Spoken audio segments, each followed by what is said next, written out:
आकाशवाणी लखनऊ से प्रस्तुत है प्रादेशिक समाचार।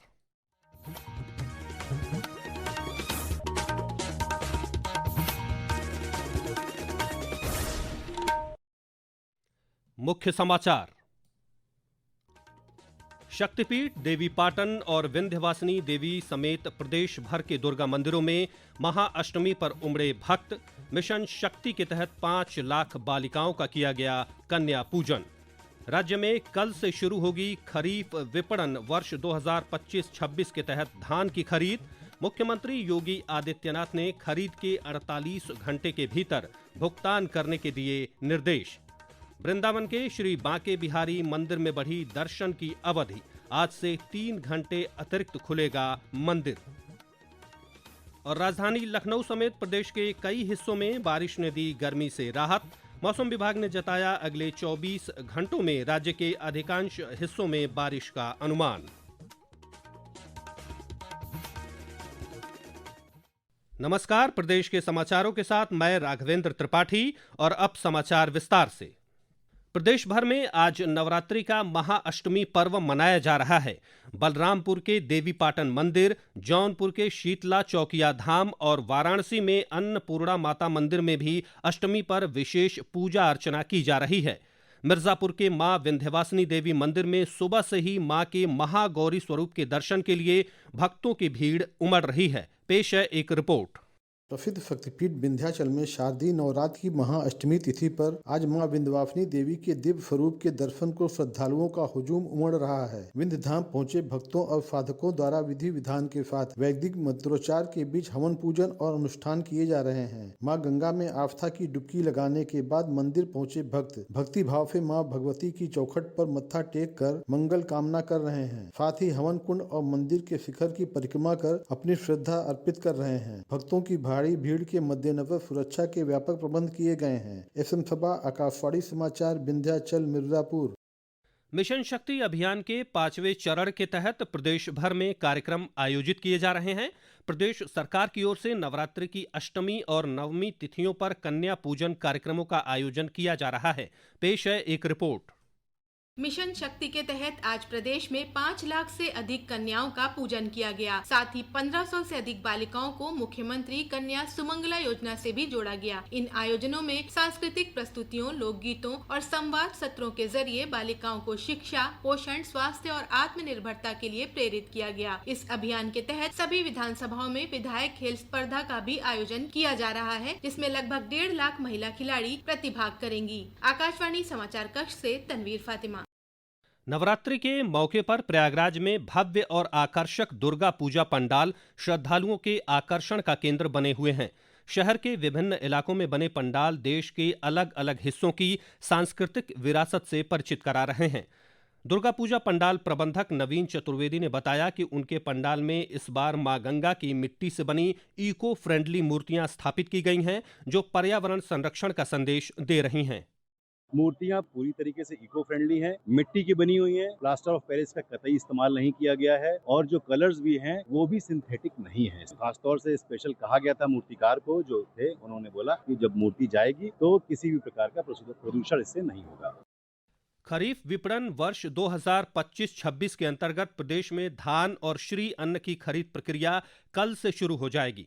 राज्य के पश्चिमी जनपदों और लखनऊ संभाग के हरदोई, लखीमपुर खीरी और सीतापुर में धान की खरीद कल से शुरू होगी, जबकि पूर्वी जनपदों में 1 नवंबर से धान खरीद शुरू होगी। खरीफ विपणन वर्ष 2025-26 के अंतर्गत होने वाली इस खरीद के लिए 23,000 से अधिक किसानों ने पंजीकरण करा लिया है। राज्य के पश्चिमी जनपदों में 31 जनवरी और पूर्वी जनपदों में 28 फरवरी 2026 तक खरीद प्रक्रिया चलेगी। मुख्यमंत्री योगी आदित्यनाथ ने खरीद के 48 घंटे के भीतर किसानों को भुगतान का निर्देश दिया है। क्रय केंद्र सुबह 9 से शाम 5 बजे तक खुले रहेंगे। धान की बिक्री के लिए किसानों का खाद्य व रसद विभाग की वेबसाइट या यूपी किसान मित्र मोबाइल ऐप पर पंजीकृत होना अनिवार्य है। प्रदेश के कृषि राज्य मंत्री बलदेव सिंह औलख ने आज लखनऊ में आयोजित राज्य स्तरीय रबी उत्पादकता गोष्ठी में भाग लिया। कृषि राज्य मंत्री ने कहा कि प्रदेश सरकार किसानों की आय को दोगुना करने के लिए निरंतर प्रयासरत है।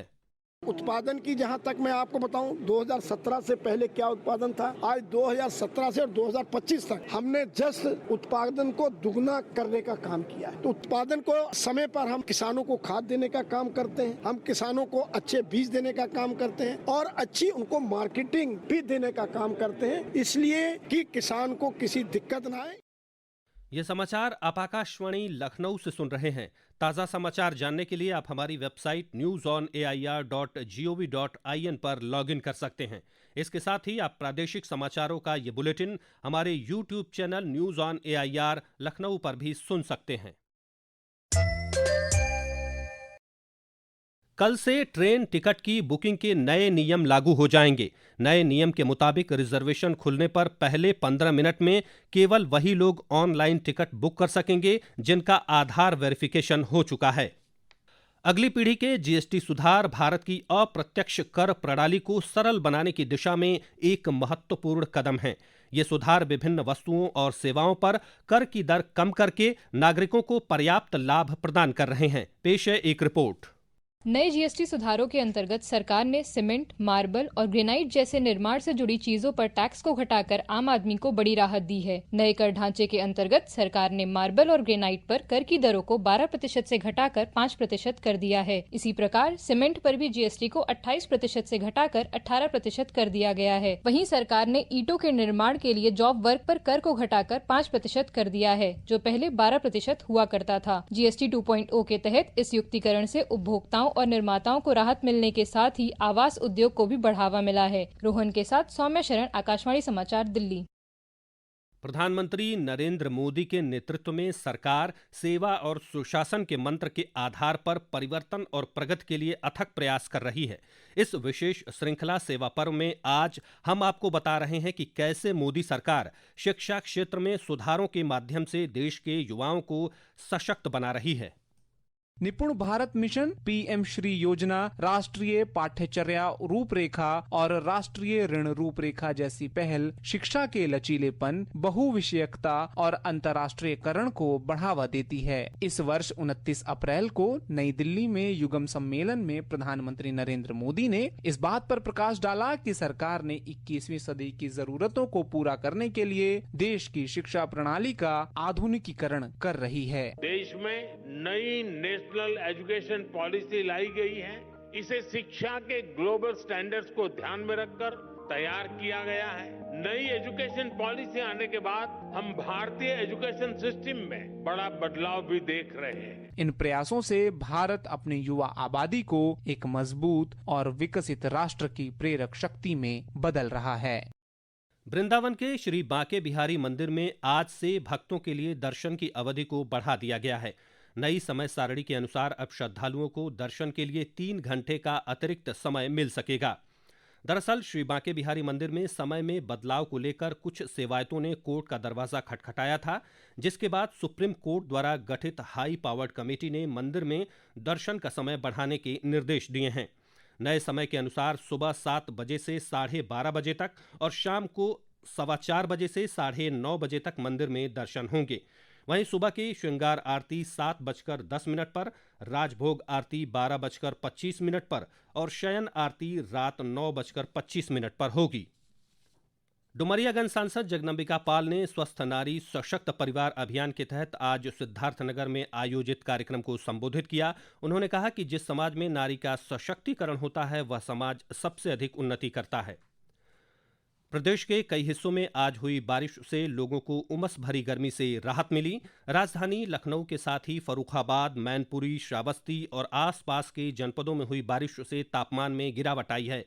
वहीं महोबा में आकाशीय बिजली गिरने से 3 लोगों की मौत हो गई।